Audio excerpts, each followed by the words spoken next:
Okay, am I showing my screen? Screen, hello, show screen. Okay, hi everybody. Do you see my screen? I hope. Okay, I think you do see Now it. we Thank do. you. All right, very good, very good.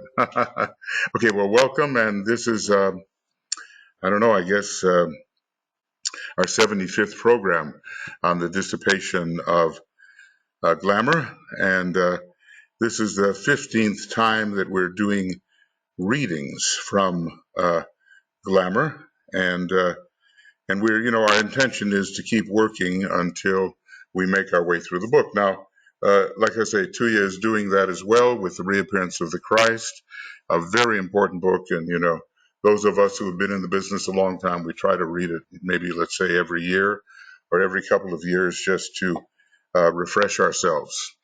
And we're going to try to do that with the different uh,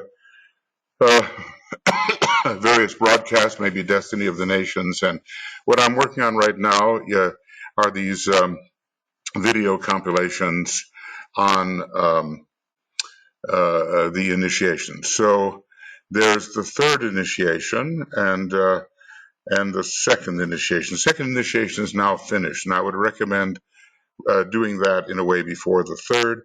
And if you just go, right now we're working a few bugs out on Makara. It's going to be listed there too. But what I would suggest is you go to the chat box if you like, and there's a YouTube address.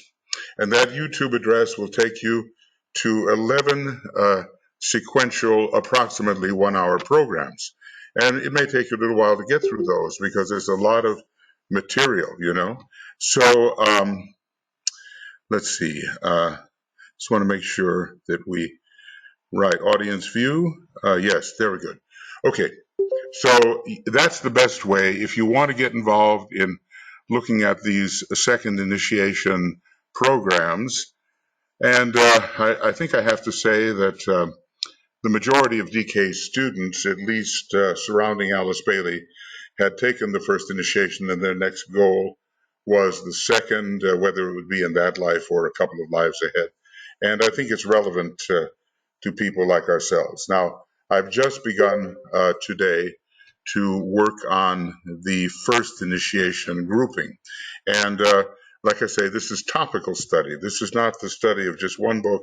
It's the references from the different books in alphabetical order that have material on the second or first initiation. So it'll be a while before that is ready, and by no means is it to be dismissed. I'm learning so much already, even though I've only done one program for that. So, like I say, this whole initiation series is coming out now, and it'll be available for your study. You also know, I suppose, that on Makara, I've done quite a complete commentary in written form on initiation, human and solar. So if you prefer that, what is written, but of course I'm saying different things, always saying different things. So anyway, in your chat box is a link that will take you at this time to YouTube, where it's best to access the second initiation programs. Third initiation programs will be up there before long, and right now Makara is having a few adjustments on this series, so you're not really going to be able to get something from Makara on this series, but use instead that which is in the chat box. All right. It's such a study, and the moon is a little bit void of course right now, I guess I have to say. And when a moon is void of course, then we have a problem. So sometimes things don't work out exactly the way you think they will. Anyway, I'm going to remake myself a presenter. Make presenter and show my screen. All right, hopefully everything is correct now, because I asked Tuija to assist me in this, and I want her to be over there on the staff side. And so we're gathering a lot of people right now, and I'm glad you're all coming in. And it is a big problem, this issue of glamour, because we just fail to see it so often. And it runs us, and our emotional reactions are not seen properly, and we have a problem. So as DK said, it's a world problem, and so much of what is going on in the public discourse and in government and all the rest is not so much even illusion, it's really glamour. So just want to welcome you here, Alexandra, Angela, Anne-Marie, Annette, Antoinette, Barbara, Bianca, Carl, Catherine, Clesia, Frida, Frederick, Gregory, Gretchen, Jan, Jean-Pierre, Joanne, John Pluta, Jopi, I guess that's it. I guess it's Dutch, maybe Jopier, I'm not sure. Karen, Catherine, Keith, Margot, Mariut, Martha, Suzanne, Tia, Yvonne, and Zenaidi. And here on the staff side, we have BL and Joe and Tuija working to support what we're doing. So why don't we have just a little bit of an alignment, and then we'll continue from, well, whatever page it may be. It looks like page 29 or something like that. And let's see if yeah, it is page 29. So we'll continue there. We'll read along. And as we do read, please make notes of what you might like to discuss. Because, it can be on the subject we've read, it can be on any subject concerning glamour, illusion, or Maya, or it can be on general occultism. If there's something in the general occult field that you want clarified, all things are related to all things. And especially in this field, it's what I call spherical study. So, you're just studying this whole Jupiterian voluminous body of information, which is all one thing. And from any point, you can get to any other point. So everything counts and everything is related. All right, enough of that. And then a little alignment, if you will.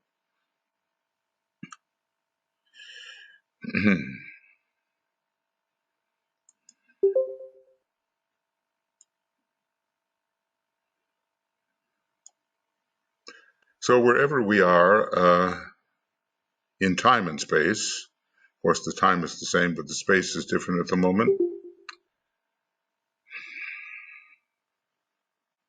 We're part of one group that is seeking to establish a group consciousness and a group responsiveness, and we want to learn how to follow the instructions and make ourselves an instrument to help with the dissipation of glamour. Now, it's not that we're the only ones doing this, not by any means. Even among human beings, the masters are involved in this, and believe it or not, great initiates who are beyond the 6th degree and have started their journey to other parts and are beyond the cosmic physical plane.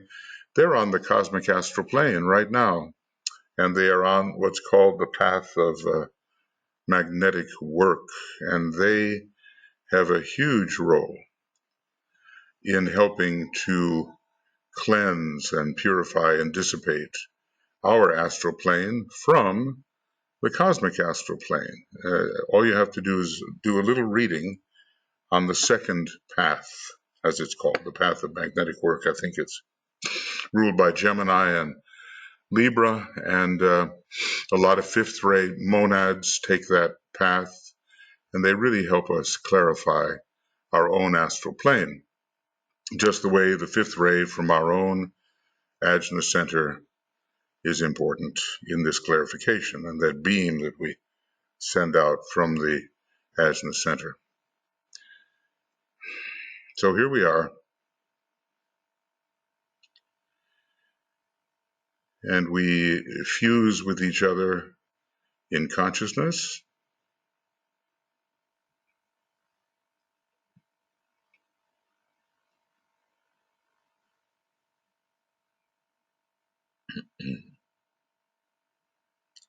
And we work together to understand and meditate together to render ourselves as an effective instrument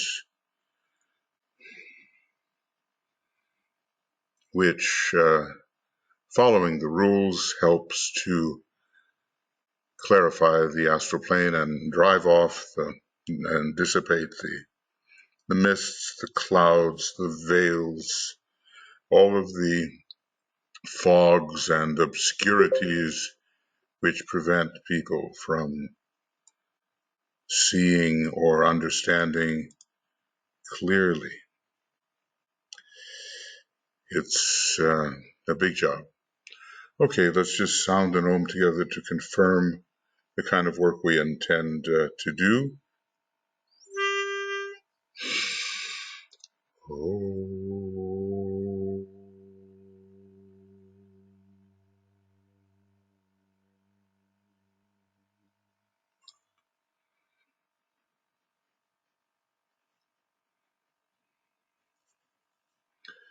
Okay.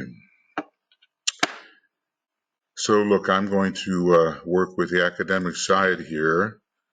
Some new people have arrived, and I just want to say welcome to you. I'm not going to go through the whole list again, but I do try to welcome everybody at first when the program starts. So here we are, taking up maybe where we left off, and we're talking here about illusion now. We tend to have illusions, carry them down onto the astral plane, make glamours out of them, and then chaotically express them in uncoordinated action. So we have what Master DK calls almost humorously with regard to Maya, that unthinking emotional mess. What words they are, that unthinking emotional mess, the chaos of action of those people who are not centered and do not control their astral body and do not direct from the soul illumined mind. Okay, so we're trying to learn how to do that, right? So here we go, and let's see what we can learn together. And as I say, as we go along, make notes about anything that maybe you want further clarified, if I can, and maybe someone can, and then we will try to answer questions and so forth, as we usually do. And you can be brave, you can talk about anything in occultism that you need to discuss, because I found that's the best way. Otherwise, sometimes people say, look, I don't know this subject, so I can't say anything, I can't ask anything. But about occultism in general, you have been thinking, and so no matter what the subject may be, it's always possible to find its relation to the subject at hand. It's all one great sphere of knowledge tending towards universal omniscience one fine day, as ever. Okay, strongly mental types are subject to illusion. Now, DK, having such a strong third ray and second ray on the wisdom side, or maybe even on the knowledge side, tends to attract quite a few strongly mental types. It's a lot of work to think about what DK is giving us, and a lot of people who don't really want to use their mind, they want to do something else, they don't stick with him. Excuse me. I'm sorry, occasionally it happens. So this illusion is in reality a condition where the aspirant, and we're all aspirants, right? Even the Christ is an aspirant towards Sirius. But every true aspirant has taken the first initiation. That's what he tells us. The word true is the discriminating word. A condition wherein the aspirant is being definitely controlled by, this is illusion, a thought form of such potency that it does two things. It controls the life activity or output. We're being run by a particular thought, even terrorized by a particular thought. He talks about that can happen in the magical process, that it so drives you, you have almost no independent thought life of your own. So illusion appears when a thought form is very, very strong and controls your life activity or output. That's one of the things. And another thing that illusion can do is it tunes the aspirant in on the mass thought forms. Now, watch out for mass consciousness. It plays a very big role in this. It's very much ruled by the sign Cancer, and we begin to be dominated by this public opinion along these lines that dominate many people's thoughts. So this illusion tunes the aspirant in on the mass thought forms, which are of a similar nature. So just think what you attract to yourself, and which are built by others under the dominance of the same illusion. I've noticed an interesting thing, that people who are very convinced of a certain point of view, not necessarily from their own thinking, but just because they don't like to listen to opposing points of view. They like to tune in on those television stations and other news sources which keep on repeating their point of view, and the same on the other side, repeating their point of view, the point of view of the masses that are gathered around that thought form working in the mass consciousness. So look, do we really learn to think for ourselves under the impulse of the light of the soul? Because the soul, the solar angel, the angel of the presence, and our own illumined consciousness on the higher mental plane, the soul knows something about the divine plan. And when we really tune in on what our soul is telling us, what do they say? That knowledge dwells in the minds of those attentive to the thoughts of others. Wisdom, I'm going to make it up a little bit, but wisdom blossoms in the consciousness of those attentive to their own thoughts, and not necessarily the thoughts of others. So if you can be a really independent, soul-linked thinker, using the intuition of the soul and the intuition we find at the other end of the Antikarana, then okay, then in fact you can really begin to overcome illusion. All right, so that's two things that illusion does. Okay, now what is the result? And sometimes the results are not very pleasant here. This, in its worst aspect, produces mental insanity, or idée fixe, a fixed idea, you can't get rid of it. It terrorizes the one it possesses. Oftentimes, people who have a combination of the sixth ray and the fifth ray suffer from idée fixe, and the third ray is not going to help you either. But in its least dangerous and normal results, produces the fanatic. Well, you see how the sixth ray comes into being there, and the fifth ray makes everything very, very concrete, and the third ray makes you want to tell everybody all about it and just keep harping on the same subject until you drive them crazy or drive them away.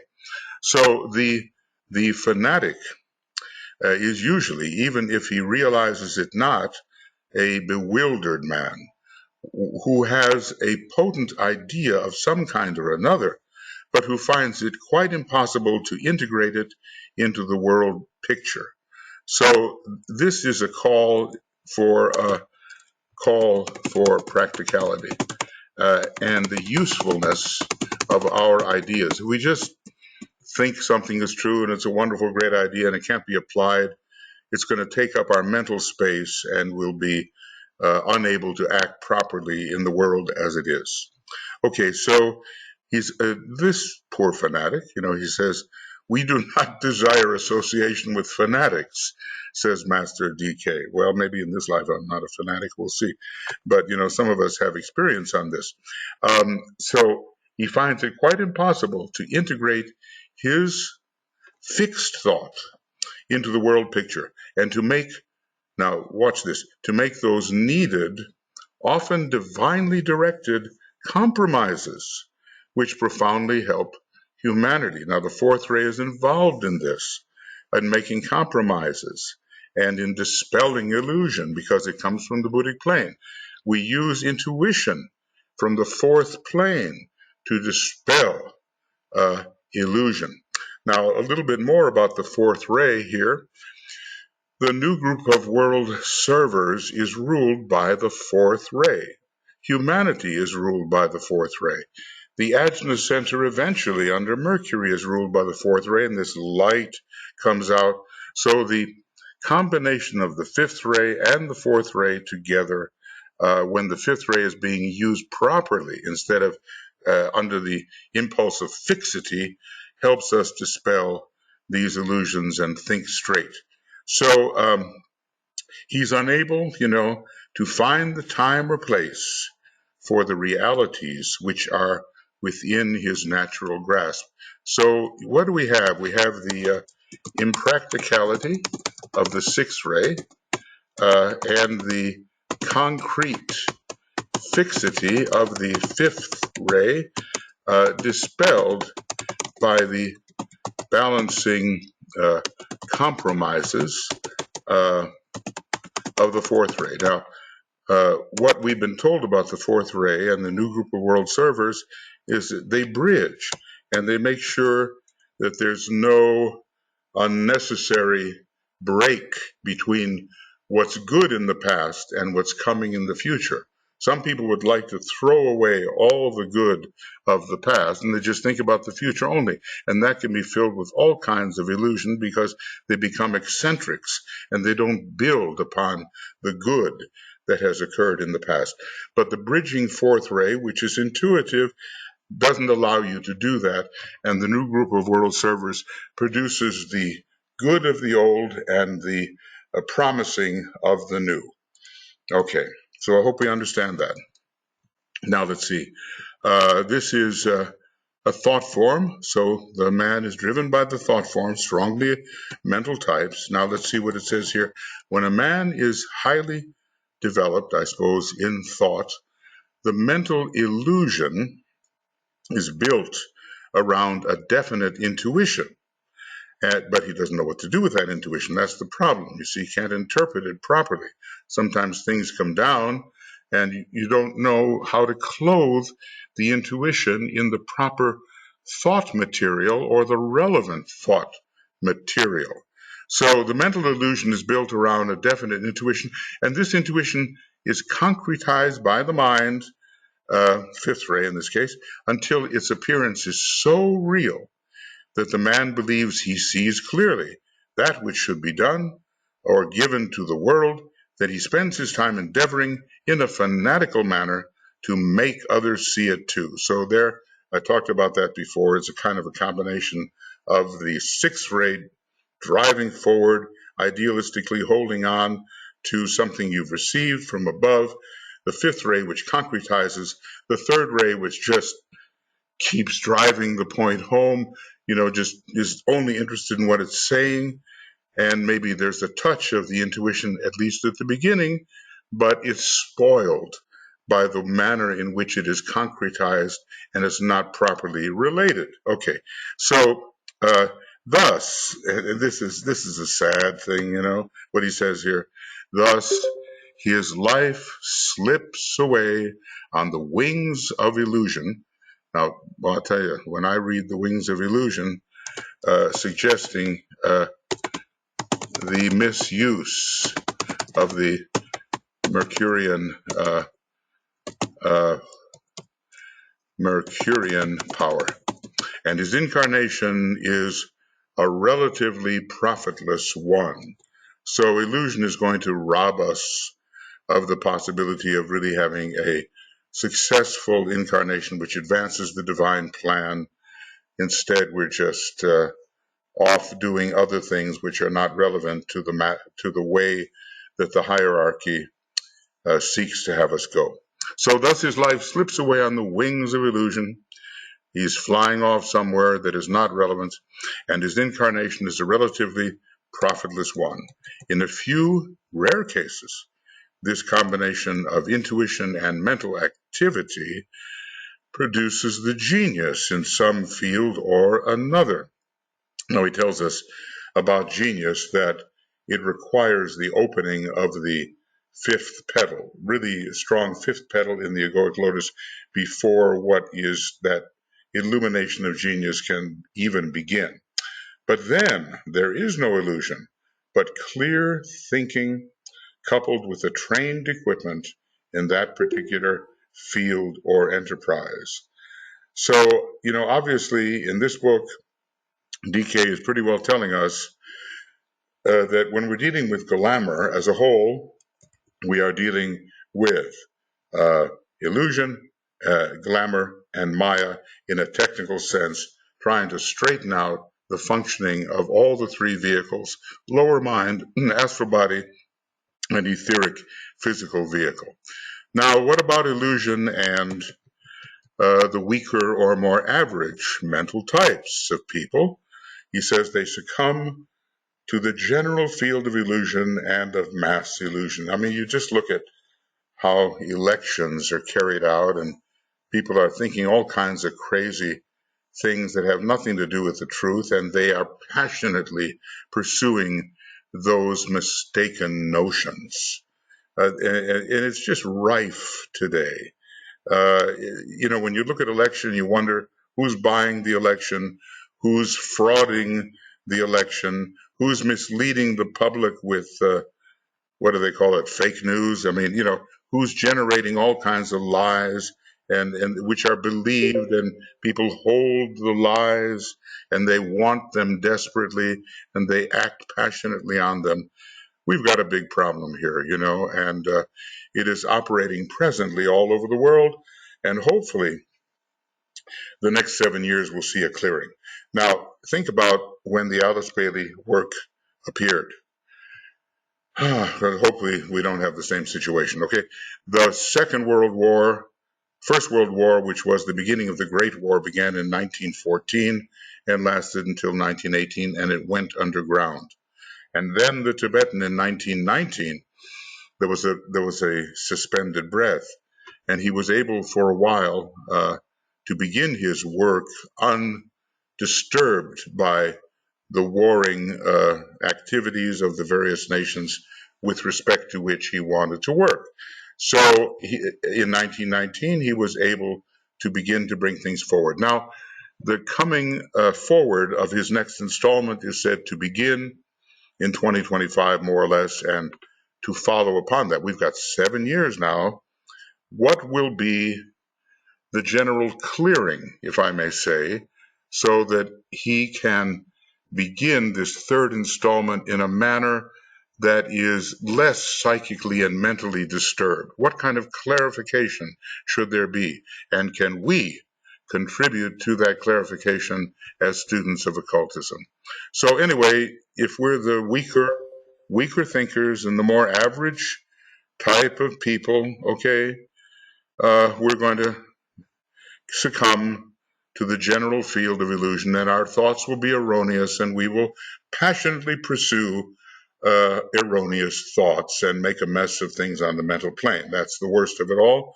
It's the three-headed dog, It's Cerebus. It's all the ways to have the personality become the dweller on the threshold.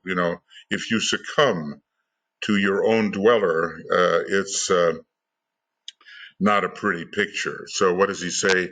If he only goes through three ray types. If you are a first ray type and you succumb to your dweller, you're the destroyer of souls. If you're a second ray type and you succumb to your dweller, you're a deluder of souls. If you're a third ray type and you succumb to your dweller, you are a manipulator of souls. And none of those is too attractive, if I may say. We want to avoid that like the plague.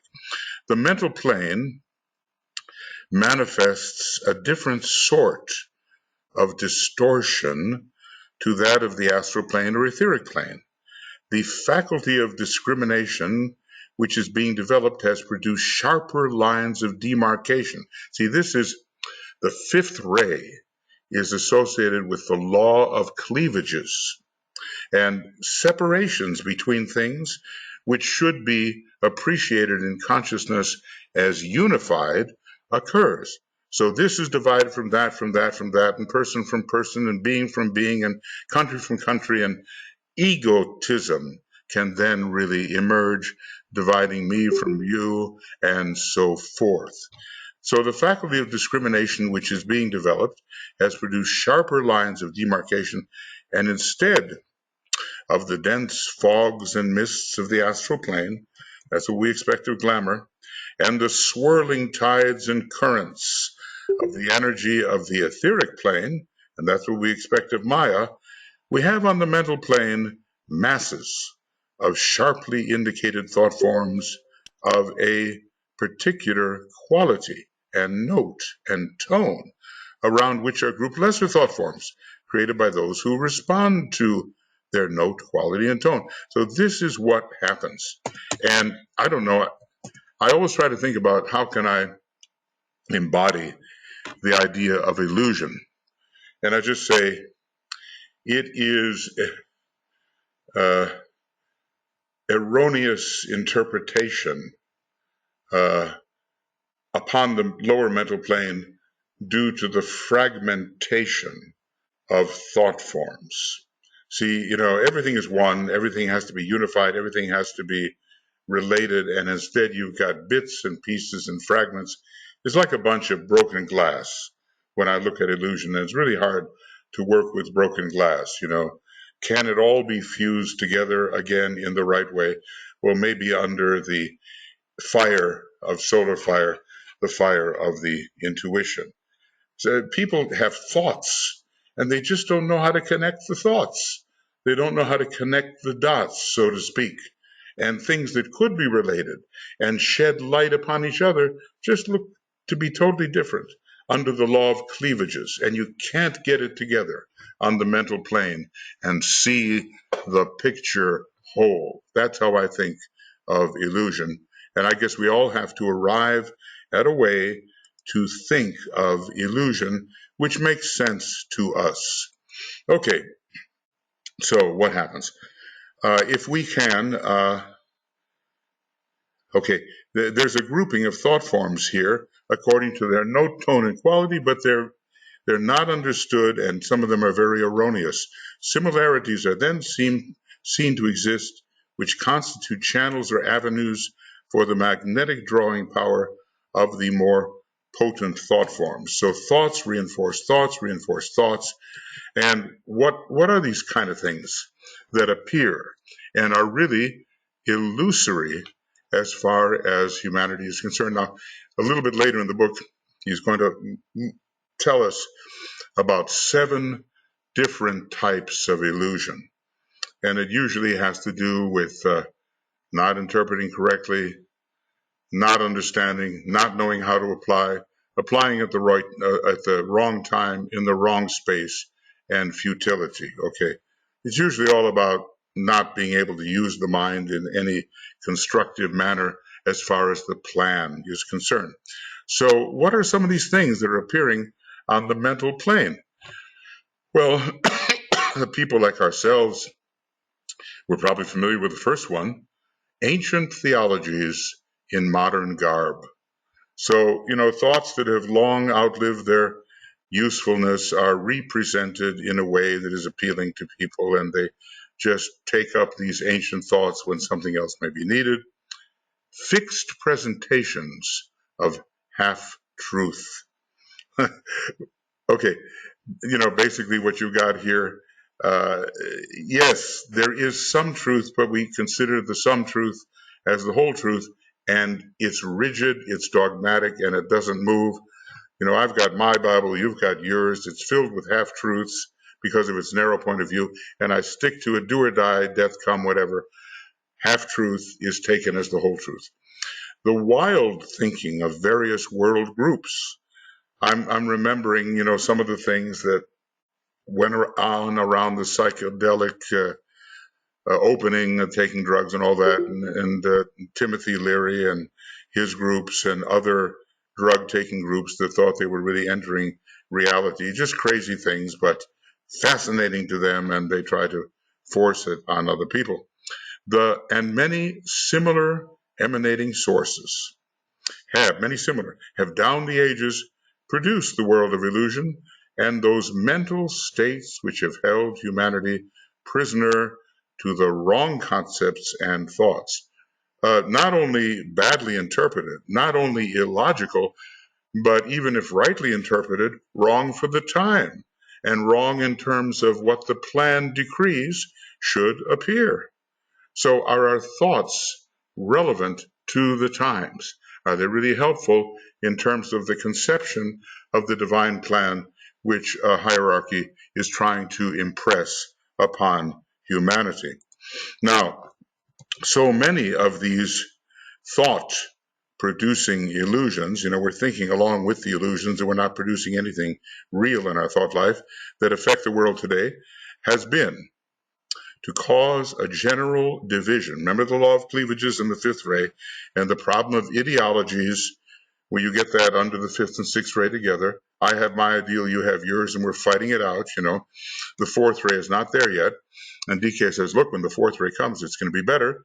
2025, the monadic aspect of the fourth ray enters into expression, and resolutions will come to otherwise intractable ideological divisions. Okay, so many are these thought-producing illusions that the effect in the world today has been to cause a general division of the human race into varying schools of thought, philosophy, science, religion, sociology, etc., etc. And you see the divisions on the rays. Now, in the beginning, we're told that the rays hate and kill each other at the bottom of the mountain.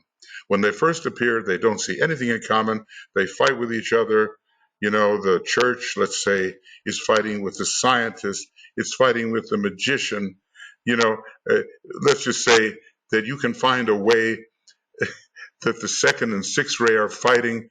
The sixth ray says the second ray is too broad. The second ray says the sixth ray is too narrow. They all fight it out until they climb the mountain of vision and the mountain of illumination and begin to see, look, we all need each other and we're all part of each other. And that's the kind of viewing that occurs when we reach the top of the mountain of illumination. Let's say at the third initiation, we certainly see the value of every single ray. But at the present time, division, many parties and groups, all of them colored, veiled by an analogous idea, into groups of idealists fighting each other on behalf of their pet concepts. I mean, who wants to listen to the other guy when you can listen to someone who is reinforcing your own point of view? No friction, you feel good, you feel right.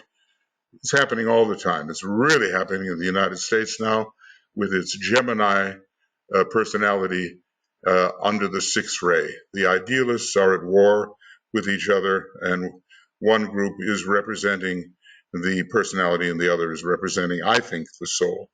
So into groups of idealists fighting each other on behalf of their pet concepts, and into tens of thousands of participants in group mental activity. So these are today producing the world literature through which the world platforms are colored. I mean, take a look, look at the effect of this widely read book by Adolf Hitler called Mein Kampf. He had a lot of Jupiter in the third house, a writer, speaker, and all that kind of thing.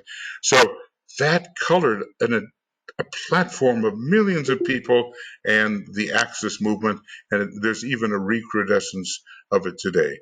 So certain influential writers have created platforms in which their ideals, in his case of the master race, can be propagated. By their means, the world leaders are inspired. Well, people are reading Mein Kampf again today, and they're being inspired, and they're saying Hitler was right. And there's other negative books of that kind of thing, or negative presentations. There's also some positive ones, and hopefully they're also inspiring. And they are responsible at this time for the massive experiments in the field of government, education, and religion, sort of first ray, second ray, sixth ray, or 6 and 2, which are producing so much of the world unrest and consequently so much of the world illusion. Because, illusion is based upon mental inharmony to a great extent. And when the fourth ray comes in there and dispels illusion, then we will have the return to mental harmony, which is in line with the plan of the soul. So what is needed? What is needed?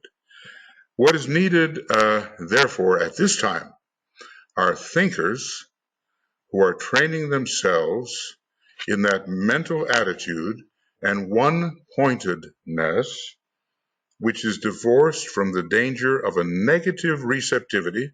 He said, the mediumistic Piscean German people, an easy target for the Black Lodge at that time. So divorced from the danger of negative receptivity and is responsive at the same time to the higher intuitional inspiration. You think, but you have the intuition, you are inspired. Scorpio rules illumination in the meditative process.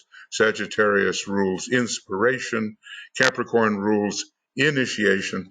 And we cast aside this kind of thing that makes us mediumistic and directed by the thoughts of others. We fall into an unconscious, unthinking state, and we are directed by mass think or double talk or all that kind of thing, and we just repeat with our mouths what we don't understand with our brains. So it is the mediating interpreters of ideas that are needed and not mediums. In other words, you have to be fully conscious when the idea comes and not just unconscious. And this is a whole story about, maybe Alice Bailey, and sometimes she thought she even had a strong Pisces because she was such a mediator. She was not a medium. She was fully alert in terms of mental telepathy of what she was receiving and what she was putting down. And many other people are just unconscious mouthpieces for thought forms which guide and direct them. So you have to find your center, and you have to see what is going on in your energy field. You have to be very conscious as an observer, so you're not swept along and swept away by these mass think that's getting very, very powerful now along ideological lines. My thought on this is that it's so important now to learn the difference between the soul and personality, that before that difference is really learned, the world is going to be divided into those who support the human personality and all of its selfishness, and those who support the altruistic soul, those who support the giving and the helping and the Christ impulse. In other words, it's a division between the second ray and the third ray. And I think that is what we're going to see in the world over the next number of years. And, it's just a question, what will win? Now, we do hope that DK's some kind of promise, was it estimation of 300 years delay, or was it 3,000 years? I'm forgetting. I hope I'm correct on the first one, that humanity, if it chooses wrongly, will have some centuries of delay as it enters the Aquarian age, and it will be tough because it's under Saturn, and maybe the lesson will be learned. But eventually it'll all work out. The question is, can people like ourselves, who are interior to the esoteric process, can we so exercise our esoteric altruistic power, our work with the triangles, our support financially, our work for the reappearance of the Christ? Can we evoke the soul of our nations? Can we get rid of these glamours in such a way interiorly that the outer world of effects really responds and melts away the resistance which keeps the soul from expressing through the divine plan? Okay, I never know how far I'm going to get, but I did have a line drawn there. And what I'm going to say is that this can be an end of the reading and the beginning of our discussion on these matters. Hopefully they stimulated something in your mind, or on other matters related to occultism. Ending of Glamour, reading number etc., number 15, and the next time we're going to be, sorry, I got to get this straight, otherwise the next time I come here I'm going to be totally confused and just have to say to my colleagues, where were we, of Glamour readings, number 16, excuse me, and that will be next Friday as usual on the 29th of June. Okay, 29 June, 18, and we'll be on the morning schedule at that time. And I don't know what page we're on, but oh golly. 31. Well, on page 31. That's good. Thank you. At least I was good with my 3, and DOGI number 76. Okay, friends. So here we are. We've read some things, and I always wish I could go further, but that seems to be far enough because we've been talking about illusion, and now he's going to talk more about how the emotional types respond to glamour. We'll take that up next time. Remember, glamours are really descending illusions to which desire and emotion have been added so that one desires the execution, the expression of those illusions without even really understanding what they're all about. And then you make a big mess on the physical plane, and the divine plan with all of its beauty and order and archetypal kind of presentation does not hit the ground. Instead, we just have our conditioning instead of the archetype. All right, so there are a number of us here right now, and I keep on hearing people coming and going, and that's fine. Okay, I hope that you're not hearing those popping bells the way I am, but maybe you are. What are your thoughts? What are your thoughts with respect to what we've done, or to occultism in general? Your thoughts, your statements, your questions. We'll have our little discussion period at this point. And maybe I'll make these things a little bit smaller so we can get more on a page when we're trying to understand what we're doing here. So, I can't get it all on one page. That's impossible, but I can get something, All right, so your thoughts, and either from our, did I do it right? Yeah, either from the group that's gathered or the staff that is supporting. What are your thoughts? Yvonne has her hand up. Okay, thank you, Bill. Let me go over here. Okay, right. Yvonne, go ahead, please. Okay, Michael, you mentioned that DK said that humanity may be put back a couple centuries or something like that. I was wondering if you remember where that reference is from. I thought maybe Esoteric Psychology, Volume 1. It's something like the word 300 strikes me. And if I, who knows, if I just get lucky, it might happen, but 300 years and then delay. Let's see what we got here. The margin of difference will also be between 100 and 300 years. The impulse of synthesis is now too strong to be delayed. These incoming seventh ray aspirants may make mistakes and perform their undertakings in such a manner that delay may eventuate. Well, this is where the 300 years is mentioned as a possibility. Our great task is to fight off selfishness so that when the strictly mental magicians appear, the white magicians who are filled with soul love are there to balance them. And that includes people like ourselves. Now, DK has said some dire things. He said you could have a war that could throw humanity back to its very beginnings to see whether somehow a race might not be developed that actually lived up to the standard of what the Lord of the world has in mind. So that would be a loss of millions of years. But he's basically saying synthesis is on its way and it cannot be long delayed. We don't know when the reappearance of the Christ will occur, but we do know that it's very, very important, and when it does occur, it will indicate that the first initiation has been taken. And so people like ourselves, distributing the great invocation, talking about the hierarchy, we have to change the mass consciousness so that these delays due to illusion, glamour, and Maya do not occur.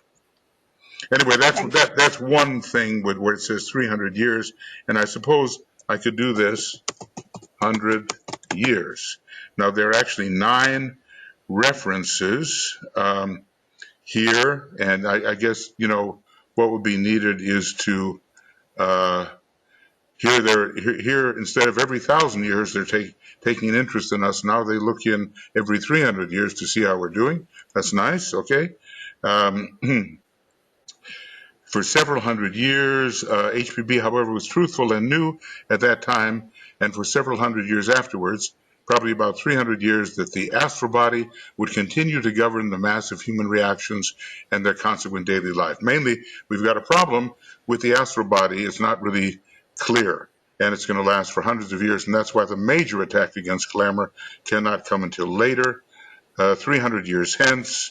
So look up the words 300, and I think you'll find some interesting, let's see, light of humanity, what it was, 200 or 300. Things are better now, he says, love of the intelligence up to 300 years ago. But now will is on its way, and 300 years of teaching, and so forth. It looks like that's the reference I was talking about. The delay could be from 100 to 300 years. Okay. Thank you. You bet. Okay, let's see who else is up and interested, either from either side. So that's Yvonne. Any questions about occultism in general? Any statements about it? I mean, what are we doing here, really? Why are we studying this? And it's to actually save humanity, save the consciousness of humanity by reducing the power of the three-headed dog over Hercules. It's a fight with the three-headed dog. Illusion, glamour, and Maya. It's done in the initiation chamber. It's all part of the initiatory process, and we have to become initiates of the first and second degree, probationary initiates on our way to the third degree, at least, to really be powerful in that fight. We've got to fight. That's what he says.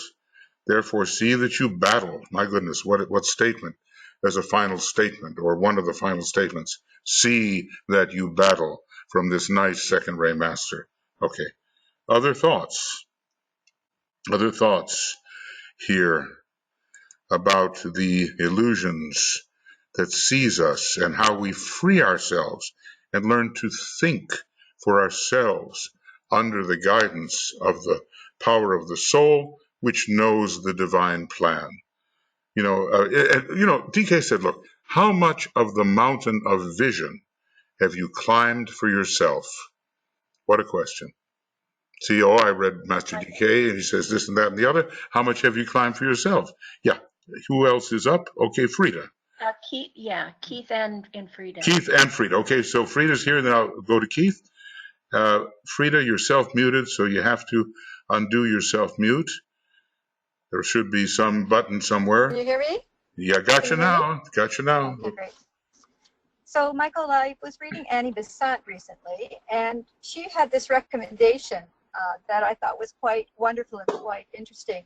She says, stop yourself once a day and ask yourself, whose thoughts are you thinking? Okay. So, sort of tied in what DK was just saying, that And she implied that most people don't think their own thoughts. They're not original thinkers.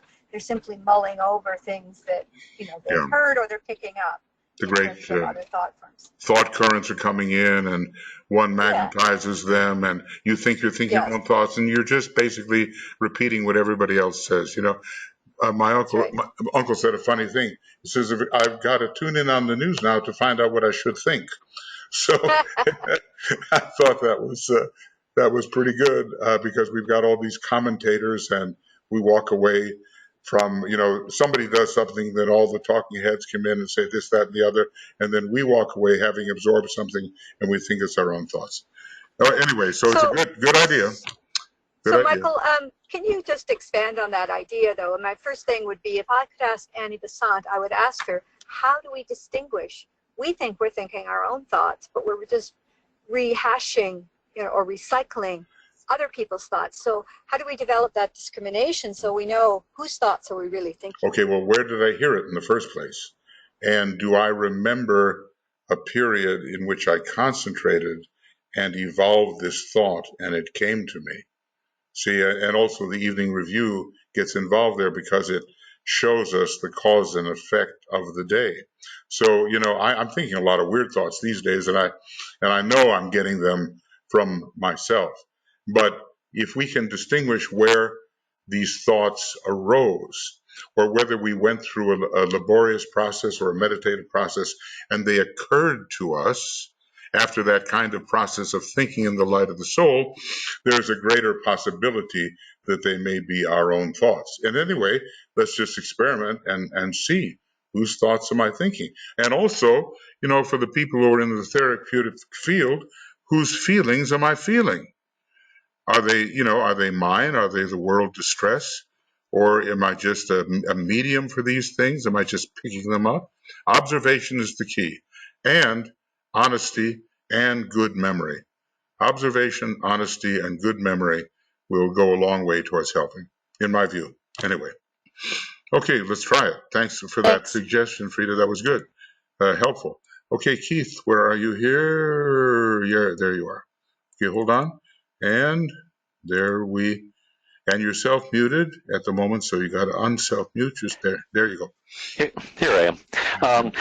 I just thought this was interesting, what we've read so far, almost as a path or formula for me living in the United States, although I see it happening around the world, that it would be easy to counteract what I think is some pretty terrible mass thinking that's going on here in the United States, but not to fall into an opposing thought form based in an astral reaction, but a more well thought out thought form, that just because I might, you know, watch the opposite station on TV with the news, that I think, well, this is at least not, you know, the false information we're being fed, but that can just be another thought form that I fall into.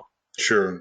Yeah, I agree with you. And you know, if we know something about the divine plan, even a little bit, we can maybe measure or estimate toward what the various thought forms are tending. Do they tend towards selfishness or selflessness? Do they tend towards acquisition or sharing? There's certain things. Do they tend towards war or peace? There's certain things that we're given that are inherent in the divine plan, and if we test the thought forms that we are receiving against those criteria, it would be a more rational approach rather than just a knee-jerk thing. You know, I react to it because it's inherent in me. I know this is terrible, and probably I do that, you know.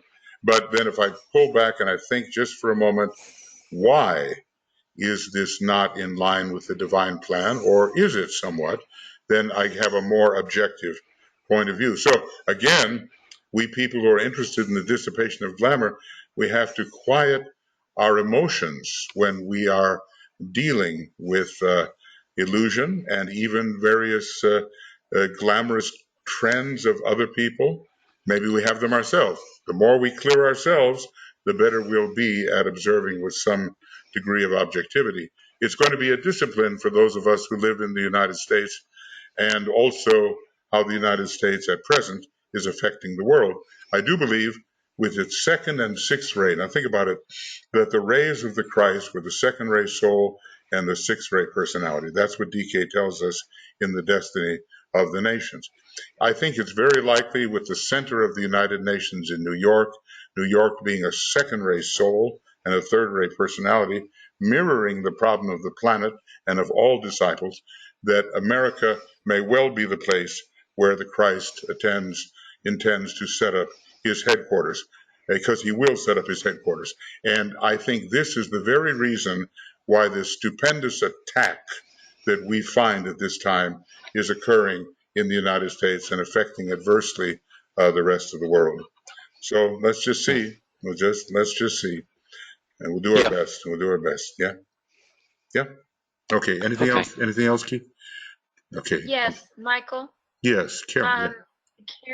Karen has her hand up, but also Leslie typed a comment. She says, "This is Edward R. Murrow reporting." And the time of the wait a minute, you're not. I'm not. Wait. And it's good. It's good. Reappearance has begun. Okay. I love it.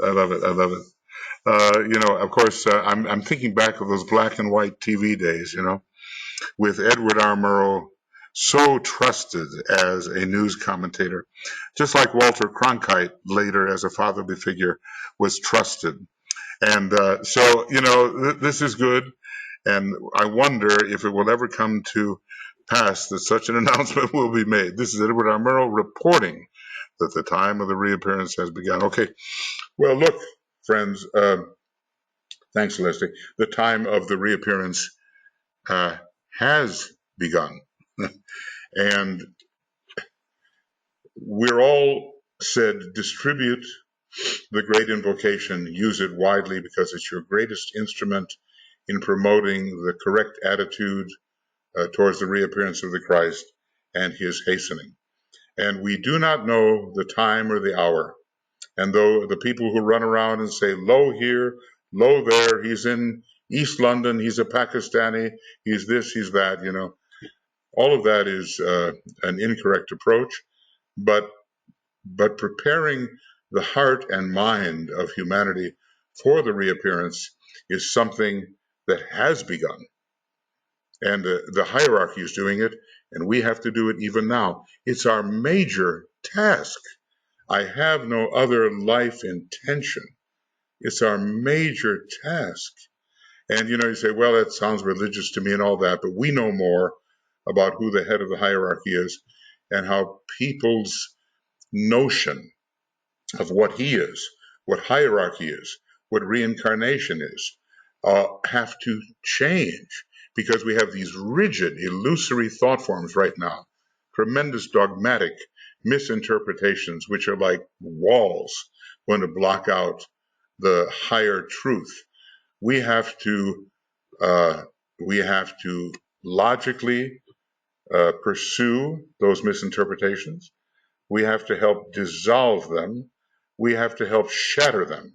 And what I've just done, of course, is go through the three synthesizing planets and our approach to the illusions of the mental plane, which very easily become the glamours of the astral plane.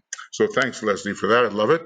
Maybe, if you go on YouTube, you can catch some of the old Edward R. Murrow broadcasts and the Walter Cronkite broadcasts. And it seems to take you back, I think, to a more honest time among, right now, Fox News and other, it's just bipolar, We've got this incredible agenda for the right. And now you've got another grouping that broadcasts, and it's an agenda for the far left. And it's like ne'er the twain will meet. So we have to restore a level of honesty. And the third party that Master DK talks about coming in, which will be a party for the people, the new group of world servers, we have to find a way to promote that. Okay, thanks, Leslie, for that. And Tuija, I've got you in two places, but just, okay, you're good. Michael. Yes. Sorry, I tried to come with my mobile. Okay, good. Go ahead. Sorry. I hear you well. Go ahead. You're also at another place over here on the other side. So, did you want to? Wait a second. Something, you self-muted Do you hear yourself me again. now? I do, and you're on the other side. So yes, now I hear you. Go ahead. Okay. Okay. It's because I have the mobile and also my computer. Okay. So I was just thinking, where is Uranus the most? Oh, What decree? where is the? What did you say? Where is Uranus? Oh, Uranus. No, Uranus. Okay, let's take a quick look at that. I think it's it's in Taurus now. So watch out for a revolution in our banking system. But let me find it. It's coming up right away. Okay, but anyway, it has been passing the third decade of Aries. Yes, it has. It has passed the third decade. Right, and I was just thinking about this because I'm interested of looking what is happening in the humanity and when they are happening. Mm-hmm. That when looking the third decade of Aries, and behind it we find the constellation of Perseus, which is related to this killing the Gorgon or Medusa, right? Which is about illusions. Yes. And the story about how Uranus is related to that is that when Pegasus, that Perseus is flying with, or the winged horse, yeah. Winged horse, yes, this right with the winged horse. But the winged horse is born from the blood of Medusa. Ah, interesting. And why Poseidon, when we think about the astral plane, the ruler of astral plane, Poseidon, in one sense of thinking, has a temple which is dedicated to Athene, Venus, the soul powers, and Poseidon is disgracing the temple, and that's why with Gorgon's sister, which is Medusa, the most beautiful one, and she was also immortal. So Medusa belongs somehow in the beginning to the very, very high mental activity. But because of Poseidon, so one could think about because of the astral plane and because of the emotions, that is disgraced, and that's why Athena gets angry and she creating the snake's hair for Medusa. And then she becomes like after that she becomes evil. Evil thoughts, we may say. And when Perseus comes and beheads her, yes. What something happened? Yeah, go ahead. Behead. Yes, there was a call coming. So beheading Medusa, from that beheading moment comes out two brothers from the neck and from the blood of Medusa. The brothers Chrysaor, I don't know how you pronounce that, who is the brother of Pegasus, the winged horse. Ah, interesting. And he has the golden sword, so he is like the angel of the with the flaming sword on the mental plane, who is guarding this higher plane and the lower plane, that no low thing will come to the high plane. Well, and Pegasus, yes. Go ahead. And Pegasus is the one who is giving now the aid for Perseus to actually like kill the illusions. Yes. So I'm just thinking about at the moment, because Uranus is related also to that, but it's a longer story. That's why I'm not going to that. But I'm just thinking, Uranus was passing the third decade of Aries, yes. And these kinds of illusions in when we think about the all world media and the messages which are so messed and so tortured, that it's hard to find what is the truth going on. And everywhere people are like, yes. It's not over yet. It's not over yet. Look at this. It goes back. It goes back into Aries. It goes back into this Perseus decade for a few months, into 2019. Into 2019, and then comes back to the clarity of light of Taurus. So before long, we're going to be witnessing the retrogression of Uranus. Let's see, it'll be after October. It'll be by November. It'll be back in Aries. So we have one more opportunity, of the kind that you've been describing. We have to get when the snakes are killed. What remains? Illusion is dispelled. Does anybody remember? Do you remember what it says about Scorpio, in which Uranus is exalted? It says, "Let Maya flourish and deception rule." Now we're in that right now. Maya is flourishing and deception. Everybody's lying to everybody, and let Maya flourish and deception rule. And this is related to Mercury, who can be a real liar, from a certain point of view, and related to Scorpio on the negative side. Now we have to get into the clear light of Taurus. We have quite a battle when Uranus is in Aries, and it's a battle to see if we can get the archetype down onto the physical plane instead of all of this snaky stuff, So we're living... Right. Yeah, go ahead. Exactly, and when we think about that, the humanity is falling in that sense that in the governments is accepted, at least that there has been the direction in humanity that the governments are trying to, in principle at least, to guard that the truth is said. Yeah, in West that is the ideal.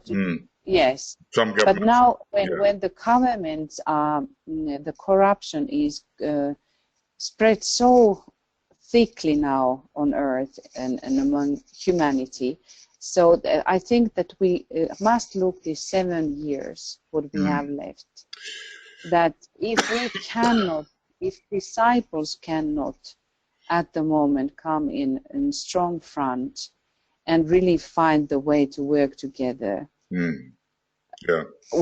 maybe then we will have this 300 years, because now is the time. It's not the vain time to have the time of the forerunners. The sound has to be echoed as it was with the John the Baptist. Yeah, and it delays the reappearance of the Christ too, because his reappearance is not focused on a particular date.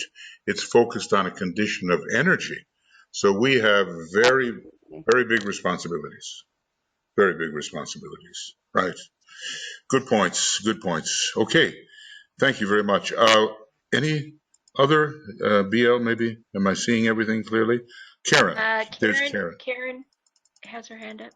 Yeah, I've got, okay, here we go. And right.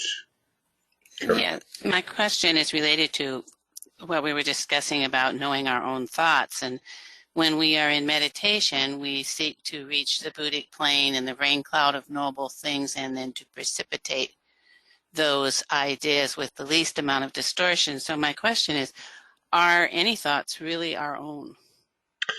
Well, that's an interesting philosophical question.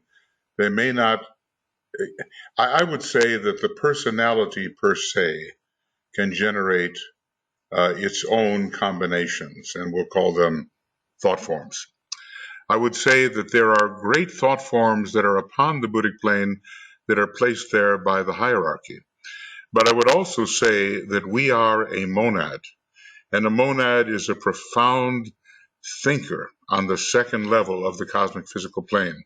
And we have a will that is supposed to come through on our pilgrimage and affect the redemption of many. So if we can tune in to our own uniqueness, our own originality, our own part of the divine plan, then we can more properly say these thoughts are our own. But from another perspective, there's only one being in all of cosmos and one thinker in all of cosmos. And those thoughts, those high ideas, those high archetypes belong to that being, but that being is what we are. So again, although it seems the thought is not our own, it is our own because we are that one being. So as I say, there's a philosophical way to look at that. But, people fight over thoughts. They appropriate greedily each other's thoughts. They do not give proper attribution to the sources of thought. I've seen, among friends and associates that they're quoting the Tibetan, obviously, and they refuse to give the page in the book, and they refuse to give him credit for being the one who has at least received a higher current of thought and formulated it in a certain way. So it's the test of Cancer, isn't it? Here we are, we just went into Cancer. And, we had that meditation that Tuija led on the ingress into Cancer. It's about chasing the golden deer. So we chase the golden deer, we hug it to our heart, we take it down, it's ours, and all of a sudden it's disappeared again. It's up on the hill. It belongs to Apollo after all. So, from that point of view, even if we access the great thoughts, we cannot have any personal possessiveness about them. There's a difference in people about whether they can access the great thoughts. And if you can access one of the great thoughts in a way you say, yeah, it's my thought. But if you go deep enough, you find out it comes from a source that we all share. And no one can apply possessiveness to that level of thought. So, it both is and it isn't. That would be my final thing on that. Does that make any sense? Make any sense? Yes, that's helpful. Thank you. Okay. Thank you, Karen. Okay. Now let's see. Excuse me.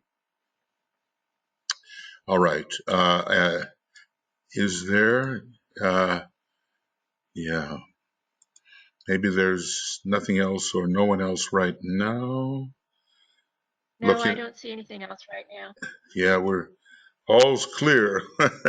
Well, anyway, we're kind of on schedule in a certain way. We've had a good discussion about a few different things, and basically, DK says that for a long time, the disciple has to learn to clear herself. Clear.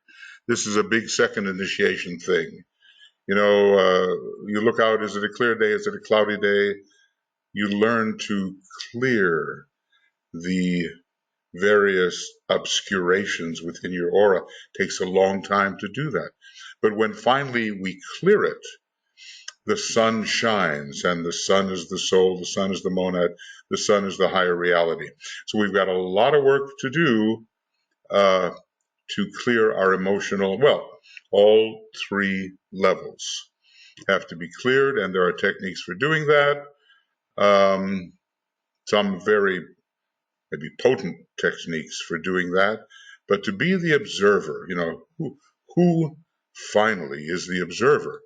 And, we can say, well, it's I as the integrated personality observe, but who's observing that? Well, I as the soul on its own plane observe. Well, who's observing that? Well, I as the consciousness in the triad am observing what's going on in the causal body, and who's in the triad, and who's observing that?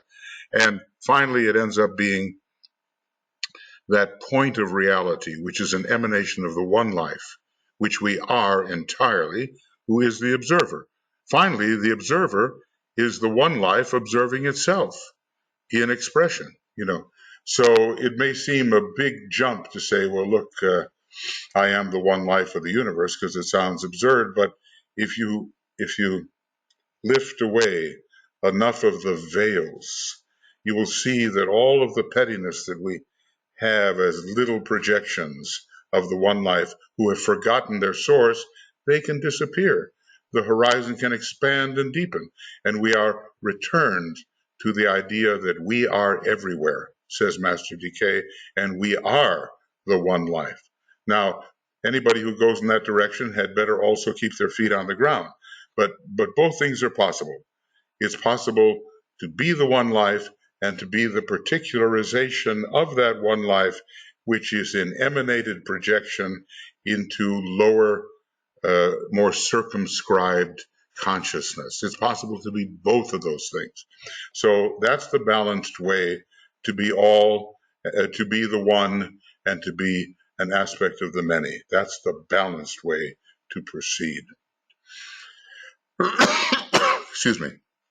All right, so here we go, so. And now let's just have a little meditation. If I can find it, there it is. So we are still working on the glamour of personality. Now it's, you said it was going to be a very dangerous time in humanity when a lot of real personalities emerged. Because, okay, look, there's a lot of people that are just simply emotionally polarized. They don't have that sense of selfhood. They haven't even really entered the first distinctive stages of Leo. The other people who are, they are minds and they think, but they are still in the hall of ignorance. They're still within the first 3 petals of the egoic lotus. Then we start to wake up to who we actually are. And we begin to realize that, our identity is really much different than this little encapsulated personality. It's a useful instrument. What I try to do sometimes, just in my own mind, is I try to see myself as a personality, and I shrink it, as if it is occurring at a great distance until it becomes a point. And through that point, I, who am the observer, can work, and maybe I can even make that point disappear. Through my imagination, of course. And when I do, my sense of identity changes. Now, remember that your own sense of identity will compel what you want to do in the world and how you do it. So when we begin to identify as a soul, it's a whole lot different than identifying as a personality. When finally we begin to identify as the one life, then what, Then you're into the higher consciousness, and the Buddha knows it, and the Christ knows it, and the high masters know it. They know that. They live in isolated unity. Okay. Well, we're not there yet, but we're on our way by removing these lesser identifications, which are really mistaken identity. Okay. So we got to get rid of our mistaken identification, and then our whole life will change. And that's one of the tasks that lies before us. Let's just say, we're going to take the second initiation sometime, and between the second and third initiation, we're going to be rid of some of the largest types of mistaken identity. All right. Excuse me. So, here we go. Yeah. So, let's have just some silence with each other. Just silence.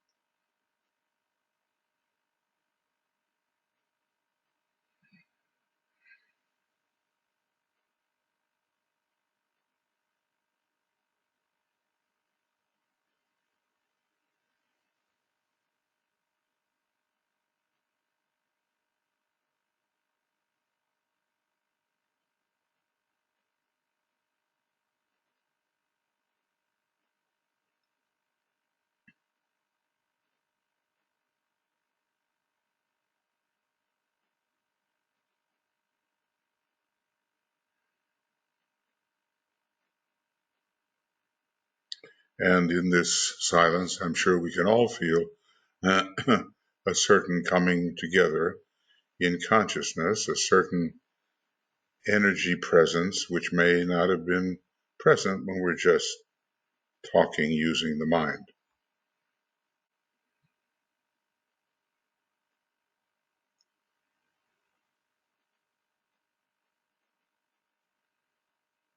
And now we're going to use the formula of protection, because even when we do work on our own glamours, if we can find them, it's still a risky business here, what we're undertaking, because we're dealing with the plane where on the greatest illusion is found, and that's a generalized term, illusion. It's the most confusing of the planes. So we use our cross of divinity, involving the two eyes, right? So we say, and identifying as a soul, I work in light, and darkness cannot touch me. I take my stand within the light. I work, and from that point, I never move.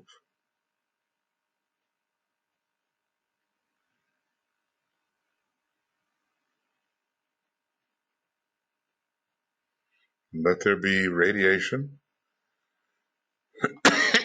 of protective light coming through this imagined cross of divinity, and we each have that as we do this work, and the group as a whole has this protective cross, so we can stay in the light and not be overcome by the glamours in the field in which we're going to be working. Now, we know there are three forms of light, and we're going to bring them all to the mental plane, the lower mental plane. So DK talks about the dual light of matter and of mind. So we imaginatively uplift the etheric physical light into the mental level where we can think and reason. And we think of the mental light also on the lower mental plane, the light of mind, which through reasoning clarifies so many things. We blend the two lights together in our imagination, the light of matter and the light of mind, as if we're focused in the mind, and two lights have become one light.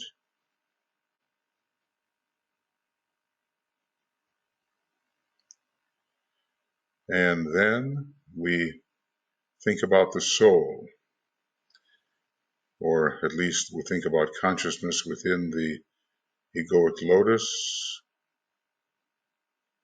Maybe we visualize this a little above our heads. There's different ways of doing it. But there is a spatial, interior spatial positioning to these factors, because we're still on the cosmic physical plane. And so it's as if we touch the light of the soul. And we recognize that soul light.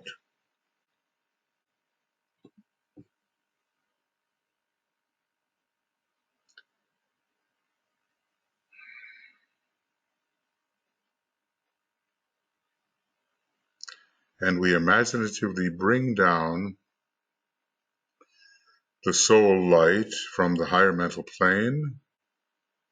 Its source is really above, of course, but from the higher mental plane to the two lights which are fused on the lower mental plane, the fourth level probably, and now the light of the soul blends and merges with the light of the lower mind and the light of matter, etheric physical.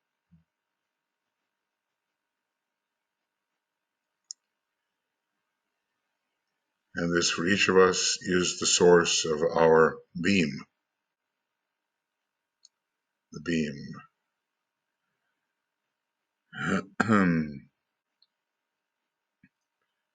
So here's a triple light, 3 as 1. The light of the soul, the light of lower mind, the light of matter, etheric, physical.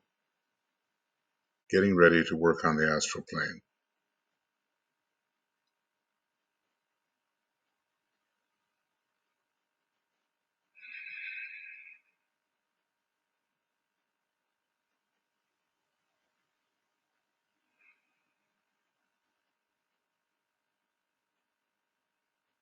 Now, we're going to say the little mantram below here, below point number 4.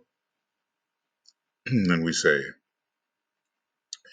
the light is one, and in that light shall we see light.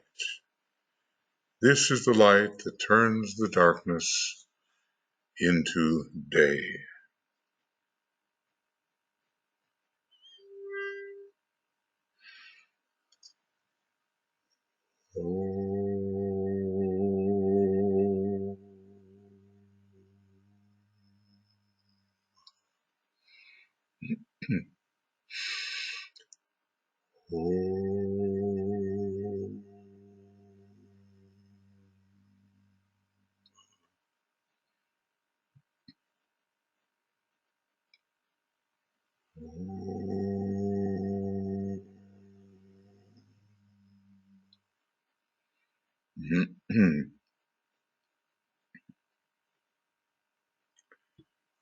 Now we enter the formula.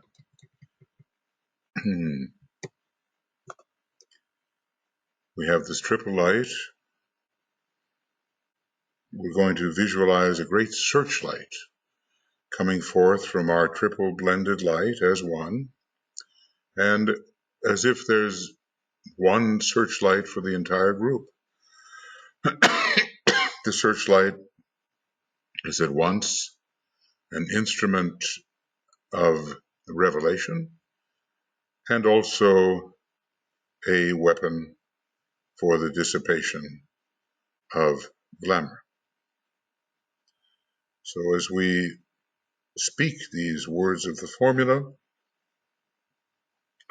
we're going to visualize our searchlight, the big one made of the many little searchlights, going out onto the astral plane, turning its light upon the astral plane. We will visualize that as we say together the formula. Radiance are we and power. We stand forever with our hands stretched out, linking the heavens and the earth, the inner world of meaning, and the outer or subtle world of glamour.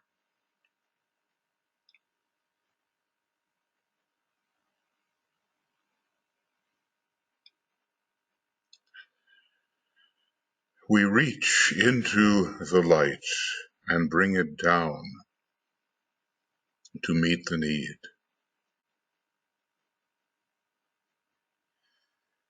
We reach into the silent place and bring from thence the gift of understanding.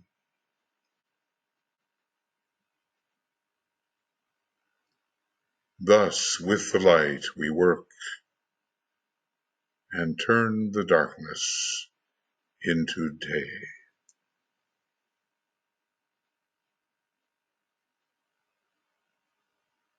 So our beam has gone forth onto the astral plane, which we imagine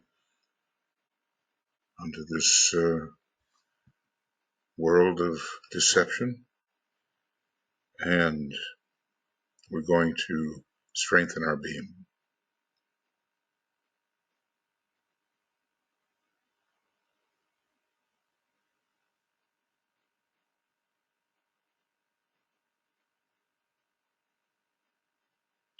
And we say, imagining the will strengthening the beam with power upon its beam. The light is focused on the goal.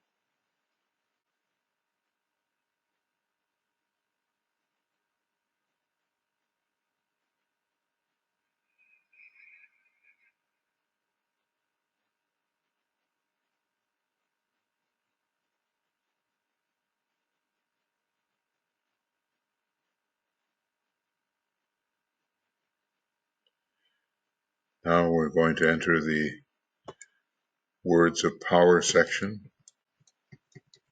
It's the glamour of personality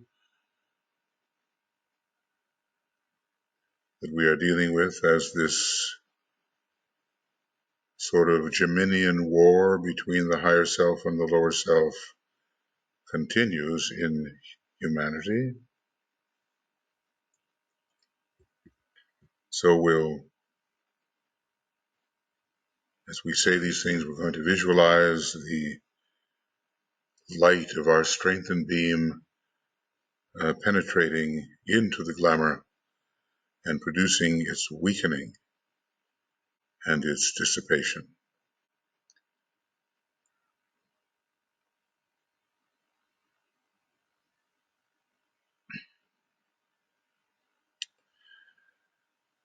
The power of our united light prevents the appearance of the glamour of personality.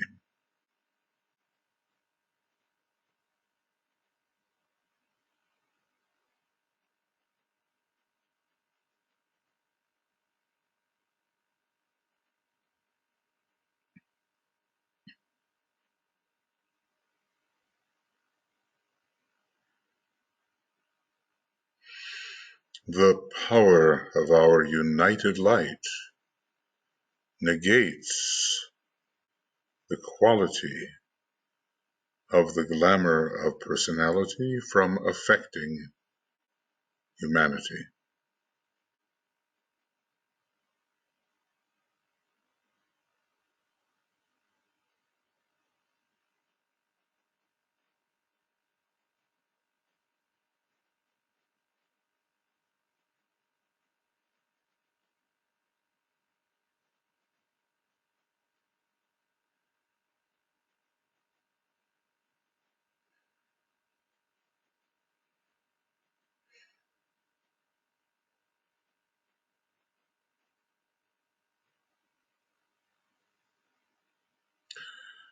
The power of our united light destroys the life behind this glamour.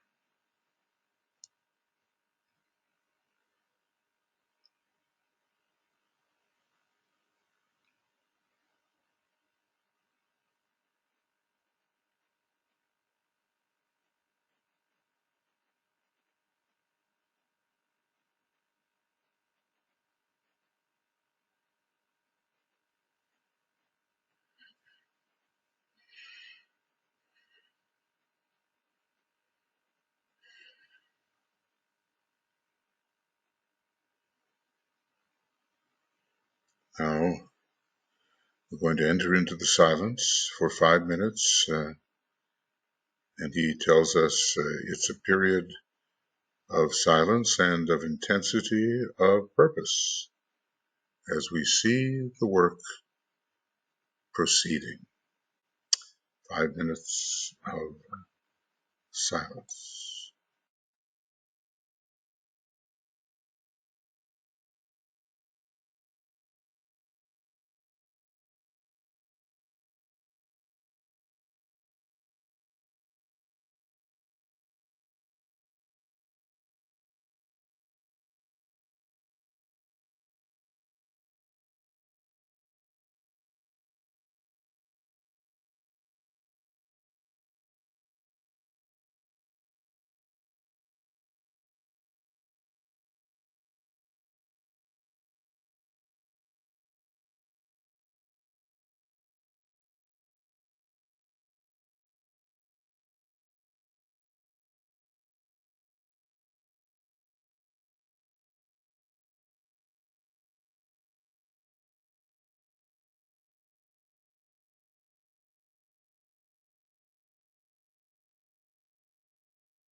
And so we've done a little bit to dispel this separative notion of ourselves as individualistic, isolated beings. We've done a little bit to bring the soul energy of love into the astral plane and to establish right human relations instead of separative discrimination, isolating brother from brother, sister from sister,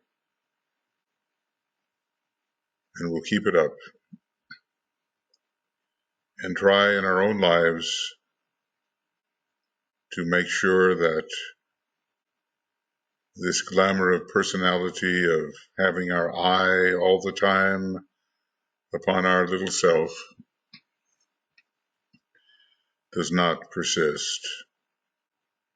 So together we withdraw our beam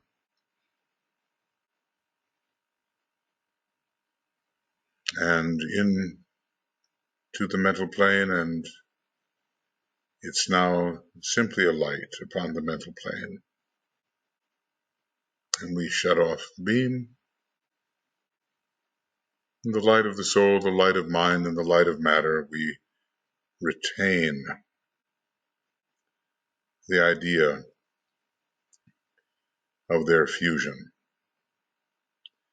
And we also, to make ourselves worthy, try to understand the glamours that may yet be assailing us and to use our beam, individual beam, to be rid of them once they are noticed and understood. So now we will sound the Om 3 times, confirming the work that we have done together.